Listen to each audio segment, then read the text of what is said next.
En tant qu'entrepreneur, vous avez sûrement été confronté à plusieurs concepts comptables qui peuvent être déroutants, notamment ceux des remises, des rabais et des ristournes. C'est des notions qui révèlent la complexité inhérente à la comptabilité en France, car du premier abord, ça veut dire la même chose, mais en fait pas du tout, et on va voir ça ensemble. Qu'est-ce qui différencie la remise, le rabais et la ristourne?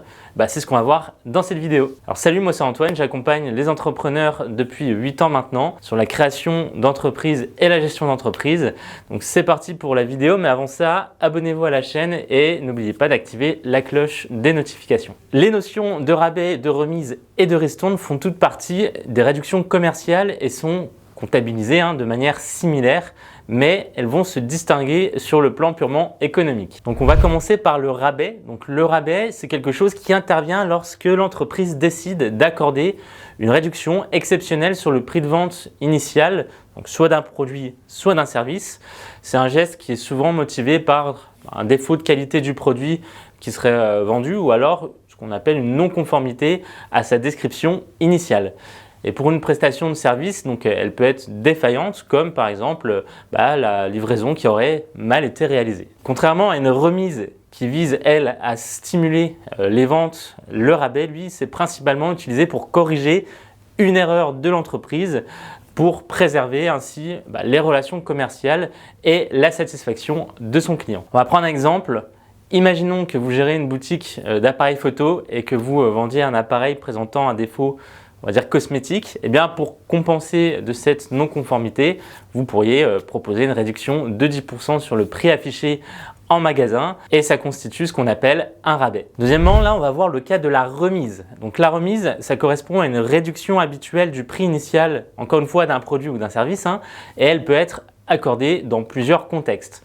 Donc soit lors d'opérations commerciales comme les soldes ou des promotions par exemple, en récompense de la fidélité d'un client, par exemple pour des commandes qui seraient récurrentes et importantes. Donc, contrairement au rabais, la remise est souvent utilisée, on va dire, comme une tactique commerciale pour venir augmenter ses ventes et proposer un prix attractif ou des offres spécifiques. Elle peut prendre la forme soit d'un pourcentage de réduction appliqué sur le prix de vente ou sur la réduction en valeur monétaire directement déduite du montant de la facture. Encore une fois, on va prendre un exemple. On va supposer que cette fois-ci, vous dirigez une bijouterie et que vous offriez une réduction de 20% pour l'achat de 3 montres.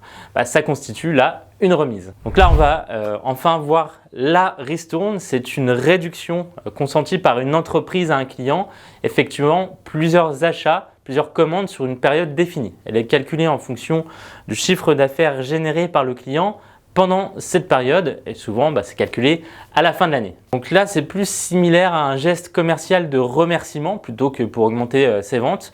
La ristourne, elle vise à encourager les ventes, on va dire à plutôt grande échelle et à fidéliser les clients. Par exemple, et vous allez encore une fois changer de métier, admettons que vous soyez fleuriste et que vous fournissez régulièrement un restaurant ou un hôtel en fleurs, vous pourriez accorder une réduction de 15% sur l'ensemble des commandes du client pour le remercier de sa fidélité et ça constitue là cette fois-ci une ristourne. Donc il est important de noter que le rabais, la remise et la ristourne diffèrent de l'escompte commercial. On en parlera plus tard dans la vidéo. Mais avant ça, une question qu'on peut se poser, c'est peut-on inclure une remise, un rabais et une ristourne sur la même facture? Alors oui, c'est envisageable de le faire. Cependant, il faut dans cette situation respecter un ordre spécifique pour l'application des réductions. Moi, ce que je vous recommande, c'est de procéder dans cet ordre-là, de calculer le rabais sur le montant total hors taxe de la facture, d'appliquer la remise sur le montant de la facture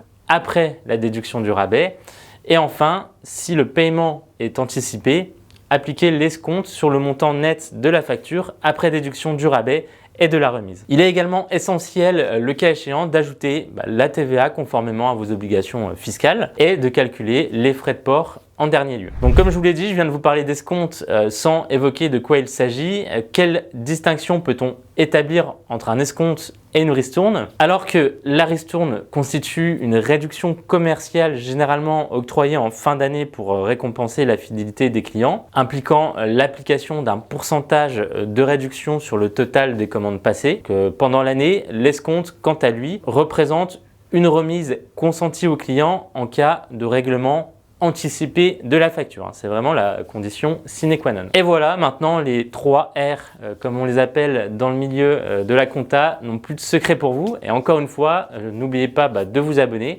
et n'hésitez pas à commenter si vous avez des questions. Salut!